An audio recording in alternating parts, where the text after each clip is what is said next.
Graça e paz, meus irmãos. Vamos dar início ao nosso momento de devocional. Tome a sua Bíblia no livro de Gálatas, capítulo 5, versículo do 22 ao 23. Vamos ao texto. Mas o fruto do Espírito é amor, alegria, paz, paciência, benignidade, bondade, fidelidade, mansidão e domínio próprio. Contra estas coisas não há lei. Amém, meus irmãos. Hoje nós vamos iniciar uma meditação sobre os frutos do Espírito Santo. O Espírito Santo que esteve desde Gênesis, o Espírito Santo profetizado por Joel, o Espírito Santo que depois veio sobre os apóstolos, evidenciado em Atos dos Apóstolos capítulo 2, o Espírito Santo que impulsionou aqueles homens a irem evangelizar, não com a força de seu braço, mas com a força do Espírito Santo. Eu ouso até, irmãos, dizer que Atos dos Apóstolos deveria se chamar Atos do Espírito Santo, porque ali nós vemos os discípulos agora colocando em prática o que Jesus havia os ensinado. Mas agora eles não têm mais a presença corpórea, física de Jesus. E agora eles são impulsionados, agora eles são animados pelo Espírito Santo de Deus. E em todos os lugares aonde eles entravam, é pela força do Espírito Santo, pelo poder do Espírito Santo, que eles realizavam grandes obras. A carta de Gálatas foi escrita pelo apóstolo Paulo, provavelmente, irmãos, no ano de 48 a 55 depois de Cristo. Possivelmente a carta aos Gálatas é uma das primeiras cartas que Paulo escreveu. A igreja da Galácia, provavelmente no centro-sul, hoje da atual Turquia, foi fundada por Paulo em sua primeira viagem missionária, como nós podemos ver nos capítulos 13 e 14 de Atos dos Apóstolos. Mas qual foi o motivo desta carta? Essa carta ela foi escrita porque os cristãos judaizantes estavam tentando convencer os gálatas de que para serem salvos eles precisavam seguir a lei de Moisés, a lei mosaica. E não apenas seguir a lei, mas também eles precisavam realizar o ritual de circuncisão. Esses judaizantes diziam que a fé em Cristo não era suficiente. Era preciso cumprir a lei para ser aceito por Deus. Por isso que Paulo combate isso com firmeza, defendendo que a justificação não vem pelas obras, mas vem somente pela fé em Cristo. É o que podemos ver em Gálatas capítulo 2, versículo 16, quando Paulo diz: sabendo que o homem não é justificado pelas obras da lei, mas pela fé em Jesus Cristo. Temos também crido em Jesus Cristo para sermos justificados pela fé de Cristo e não pelas obras da lei, porquanto pelas obras da lei nenhuma carne será justificada. Então, esse era o cenário a qual Paulo estava enfrentando junto à igreja dos Gálatas, porque os judaizantes estavam colocando uma nova doutrina. Qual a doutrina? Que eles seguissem a lei mosaica e também circuncidassem. Por isso que Paulo, veementemente, ele condena essa ideia. Outro contexto específico agora do capítulo 5 de Gálatas, que é o capítulo a qual Paulo fala dos frutos do Espírito, Paulo está exortando os cristãos a permanecerem na liberdade que Cristo conquistou. E diante dessa liberdade que Cristo conquistou, Paulo pede que a igreja não se submeta de novo ao jugo da escravidão. É o que ele diz em Gálatas capítulo 5, versículo primeiro. Olha o que diz: estais, pois, firmes na liberdade com que Cristo nos libertou, e não torneis a meter-vos debaixo do jugo da servidão. Meus irmãos, nós precisamos repetir isso várias vezes, até que o nosso coração, até que a nossa mente entenda e se converta. Nós fomos libertos em Cristo Jesus. Eu preciso dizer para você, meu irmão, nenhuma condenação há para aquele que está em Cristo Jesus. Nós fomos libertos. E aí o que Paulo pede? Ele pede para que o povo não volte para o jugo da servidão, para o jugo da escravidão, uma vez que Cristo já nos libertou. Esse jugo aqui da servidão que Paulo está se referindo é a dependência das obras da lei para a salvação. Paulo está querendo dizer o quê? Meus irmãos, a graça é suficiente, a cruz de Cristo é suficiente. Não há necessidade de atualizarmos o sacrifício, não há mais necessidade de imolarmos cordeiros, novilhos, não, porque o sacrifício de Cristo na cruz foi perfeito e pela graça nós somos salvos. É isso que Paulo está dizendo. Ele explica que a circuncisão ou qualquer outra obra da lei não tem valor para justificar o homem diante de Deus. É o que Paulo diz nos versos 2 e 6 do capítulo 5. Ele diz: eis que eu, Paulo, vos digo que, se vos deixar de circuncidar, Cristo de nada vos aproveitará.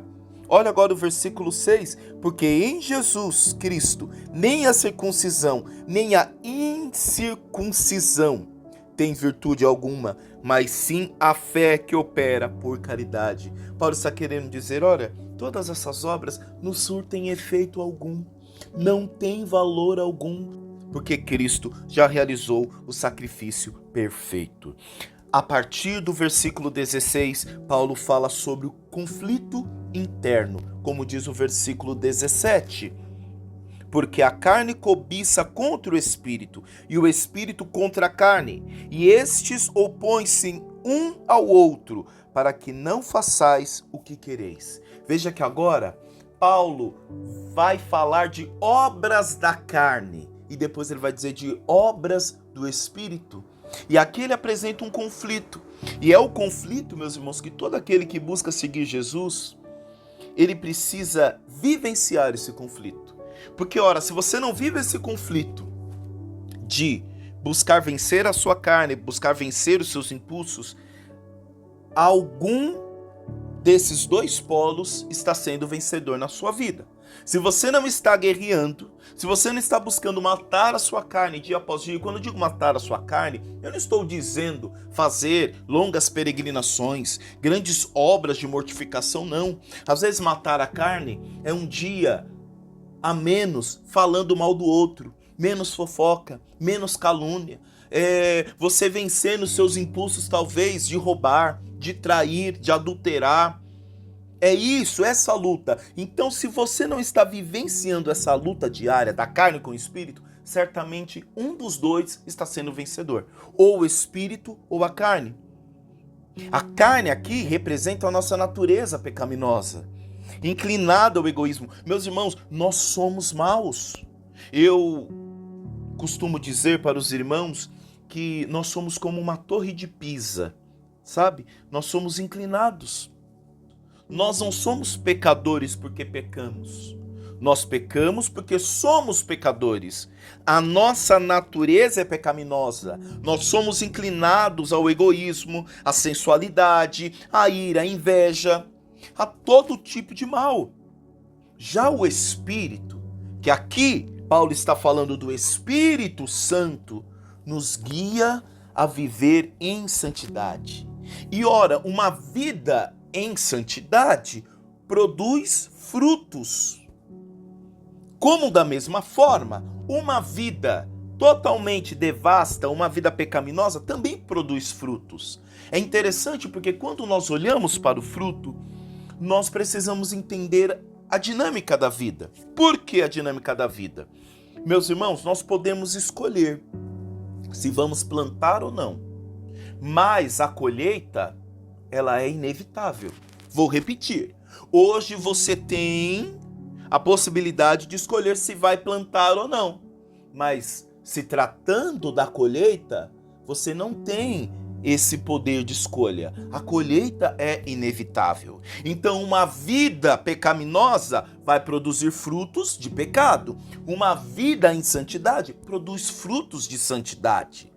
E Paulo aqui está falando sobre isso. Agora, os frutos são coisas visíveis. Se você me perguntar, Vinícius, então o que é os frutos do Espírito? São características que o Espírito Santo produz na vida daqueles que andam em comunhão com Deus. Porque, ora, aquele que anda em comunhão com Deus, os seus atos falam. Talvez ele nem precise, meus irmãos, pregar longos sermões. Talvez ele não precise nem fazer estudos muito profundos, exegéticos, hermenêuticos, mas os seus comportamentos são frutos do Espírito, evidencia. Da mesma forma, aquela pessoa que está vivendo em pecado, os seus frutos evidenciam. Então, os frutos do Espírito são evidências de uma vida transformada e guiada pelo Espírito Santo. E aqui, Paulo está apresentando um contraste. Qual o contraste? O contraste com as obras da carne, que é o que está em Gálatas capítulo 5, do 19 ao 21. Porque as obras da carne são manifestas. Olha, as obras da carne são manifestas. Não tem como você esconder. Não tem como você esconder o fruto, meu irmão. Mesmo que o fruto esteja bom, maduro ou podre, não tem como você esconder. Por isso que Paulo inicia o versículo 19 falando isso. Porque as obras da carne são manifestas, as quais são prostituição, impureza, lascívia, idolatria, feitiçaria, inimizades, porfias, emulações, iras, pelejas, dissensões, heresias. Versículo 21, ele continua a lista: inveja, homicídio, bebedice, glutonaria. Se os irmãos não sabem, glutonaria é a pessoa que come compulsivamente, exageradamente e também desnecessariamente, né? Porque a fome, uma vez que você come, ela é saciada, mas vontade nem sempre é saciada com o ato de você comer. Isso aqui é glutonaria. E ele continua a lista no versículo 21. Ele diz: e coisas semelhantes a estas, acerca das quais vos declaro, como já antes vos disse, que os que cometem tais coisas não herdarão o reino de Deus. E aqui existe um termo na teologia chamado termos intercambiáveis. O que é termos intercambiáveis? Quando a Bíblia fala de reino de Deus, quando a Bíblia fala de céu, quando a Bíblia fala de seio de Abraão, a forma a qual ele retrata é diferente, porém ele está falando da mesma coisa. Então, quando ele diz, olha, todas essas pessoas que produzem tais coisas não herdarão o reino de Deus, ou seja, não herdarão o reino dos céus. Aí ele diz, o versículo 22 apresenta um contraste, mas o fruto do Espírito é caridade, que pode ser traduzido por amor, gozo, paz, longanimidade, benignidade, bondade, fé, mansidão, temperança.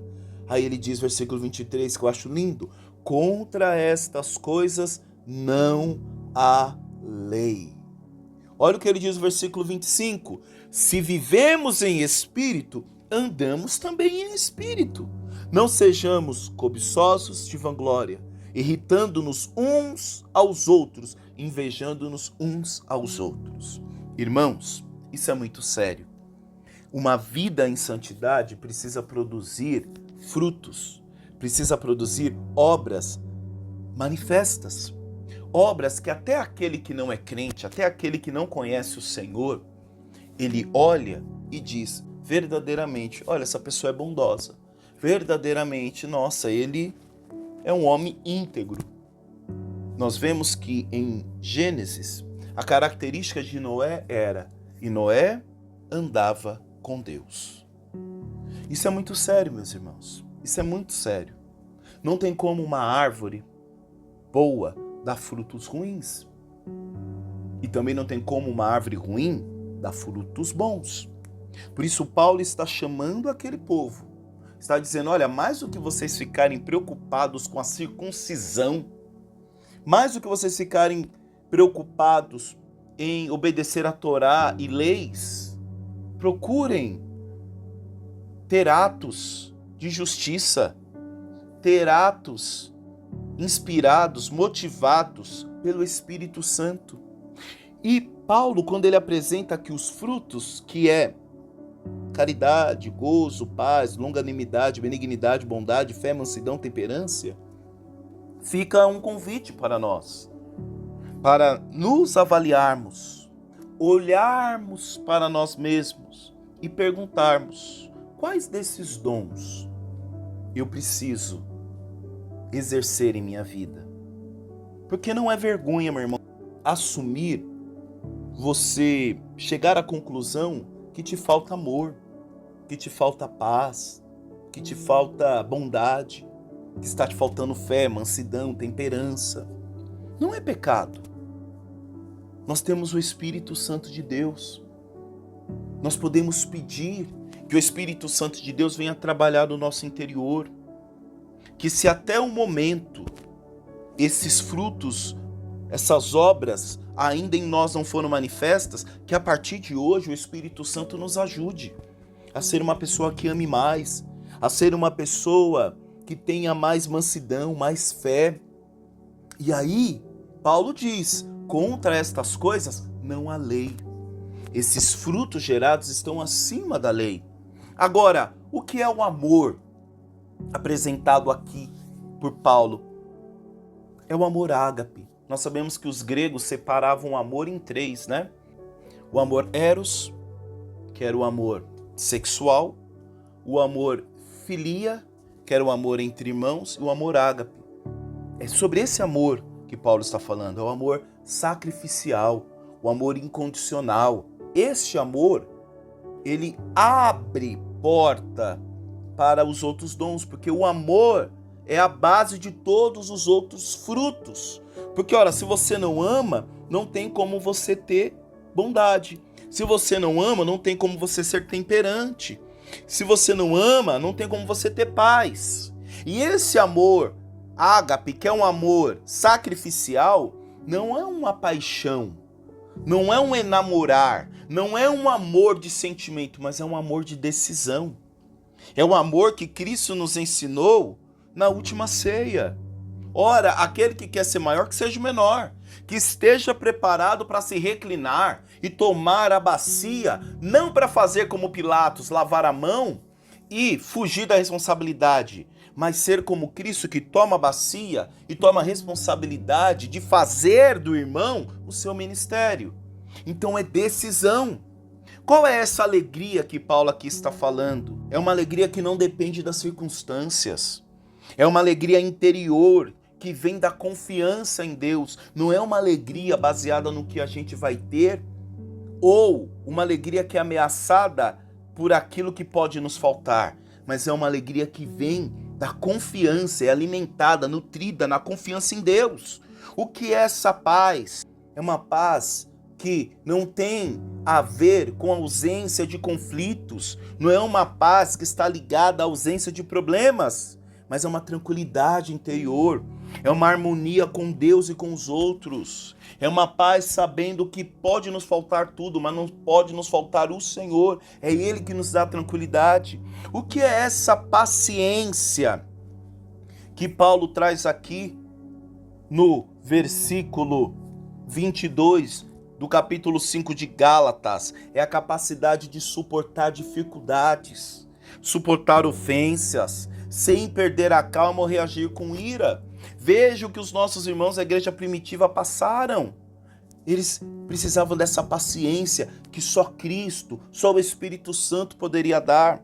Benignidade é bondade em ação, é gentileza. Meus irmãos, desculpa dizer, o que tem de crente mal educado, o que tem de crente rancoroso, crente que na primeira oportunidade faz fofoca, tenta puxar o tapete do outro. E aqui Paulo está falando de uma bondade, mas não é uma bondade passiva, é uma bondade ativa, é benignidade, bondade em ação, em gentileza, em disposição para fazer o bem. É uma bondade, meus irmãos, que busca oportunidade para fazer o bem. Ele continua falando sobre fidelidade.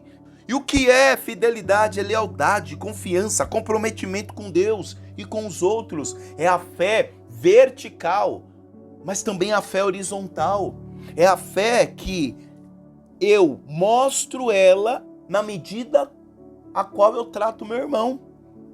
Eu amo a Deus sobre todas as coisas e esse amor também é revelado aos meus irmãos. O que é mansidão, humildade, atitude mansa. Não vamos esquecer, Jesus deixou claro em Mateus capítulo 5, versículo 5, bem-aventurados os mansos, porque eles herdarão a terra.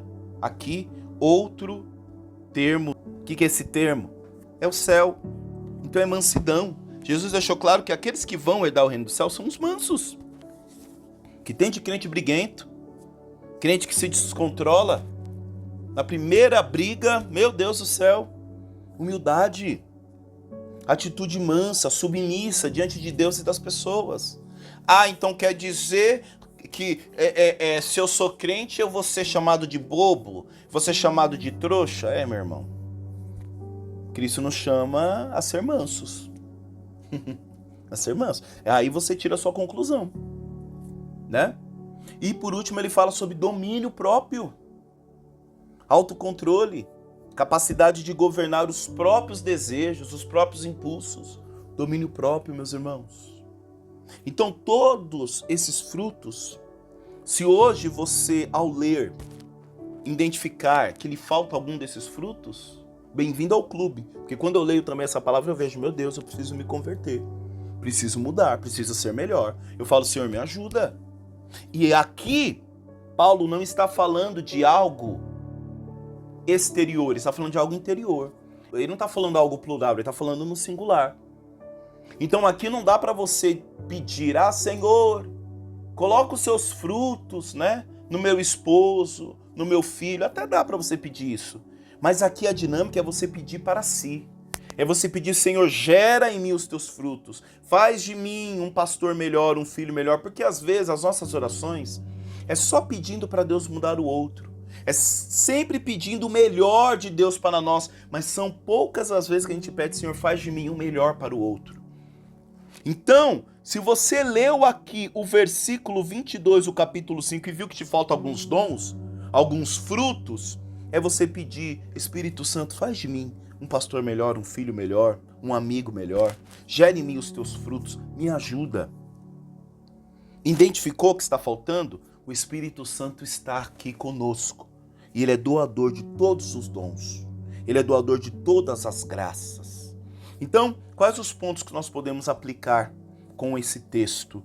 Primeiro, examinar o coração. O fruto do Espírito não é algo que se conquista pelo esforço próprio. Paulo deixou bem claro. Não é sobre subir monte, descer monte. Não é sobre longas peregrinações. Não é sobre isso. Não dá para pagar. É resultado, meu irmão, da ação do Espírito Santo a uma vida que se rende a Ele. Então é dizer, Espírito Santo, eis-me aqui. Eu sou o seu tabernáculo, eu sou o seu templo. Vem sobre mim, gere em mim os teus frutos. Faça esse mapeamento. Leia o texto e veja que talvez você não é tão bondoso assim, você não é tão temperante assim. Veja que talvez em você não há tanta fé assim como você julga. Essa é a dinâmica. Outro ponto, refletir Cristo. Esses frutos têm um objetivo. Qual o objetivo? São marcas visíveis de Cristo em nossa vida. Não vai apenas contar a foto no Instagram. Não vai contar apenas, meus irmãos, a foto da vigília, a cara de piedade, a foto do cálice com um pedacinho de pão da Santa Ceia. Isso não vai contar. O que conta é isso aqui, os frutos. Aliás, a árvore é conhecida pelos frutos. E o último ponto, relacionamentos transformados. A prática desses frutos nos ajuda a viver em amor, em unidade com as pessoas ao nosso redor. Quando nós praticamos esses frutos, nós vemos que tudo ao redor, ele muda, é transformado. João capítulo 15, versículo 5, eu sou a videira e vós os ramos. Quem permanece em mim e eu nele, esse dá muito fruto, porque sem mim nada podeis fazer. Não me esqueça, você é um galho, você não é a videira. Para dar frutos, precisamos estar enxertados na videira. Efésios capítulo 5, versículo 9. Pois o fruto da luz consiste em toda bondade, justiça e verdade. Justiça e verdade. Romanos capítulo 8, versículo 14. Pois todos os que são guiados pelo Espírito de Deus são filhos de Deus. Como eu sei se sou filho de Deus? Ora, se eu me permito ser guiado pelo Espírito e não guiado pela minha ira, pela minha inveja, pelas minhas inimizades, pelas minhas porfias e tantos frutos que a carne pode manifestar em nós. Se eu me permito ser guiado pelo Espírito, eu sou filho de Deus. Amém, meus irmãos? Vamos orar. Pai de bondade e de graça, nós te agradecemos pelo teu amor e pela tua bondade. Agradecemos, ó Deus, porque nós não estamos sós. Obrigado, ó Deus, porque o Senhor cumpriu a tua promessa e enviou sobre toda a carne o teu Santo Espírito, a fim de que todo aquele que se renda à sua presença obtenha de ti frutos de conversão, frutos visíveis. Pai, nos ajude, Senhor. Senhor, como é difícil viver esses frutos, como é difícil, ó Pai, ser uma pessoa amorosa, uma pessoa pacificadora, longânima, benigna, bondosa, uma pessoa que tem fé, uma pessoa temperante. Pai, nos ajude, Pai. Sozinho nós não conseguimos.